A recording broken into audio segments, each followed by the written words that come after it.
you can improve your broadcasts with equipment. And there's one piece of equipment that's overlooked in live broadcasting, and that piece of equipment is you.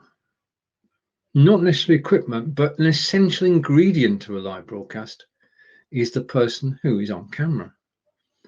And camera confidence comes with more broadcasts, but how you appear on camera is your choice. Now, when you start broadcasting, the likelihood is, I need a friend to do this, that when you go live,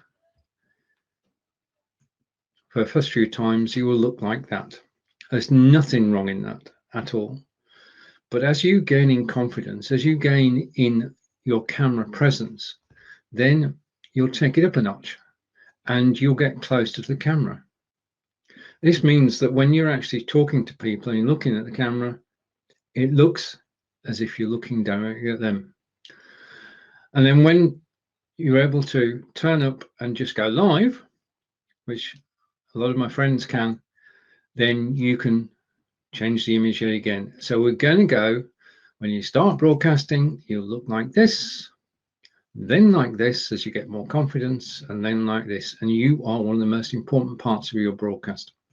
Let's go to the comments and say hello to Ed. Nice to see you, Ed. Thank you for joining and thank you for commenting. If you are watching live, like Ed, please do comment and I'll feature your comment on screen. Again, this show is driven by your questions. So if you've got questions about any aspect of live broadcasting, but in particular this week equipment, then please do post the question.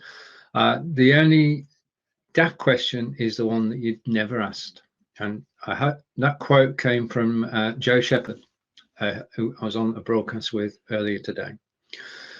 So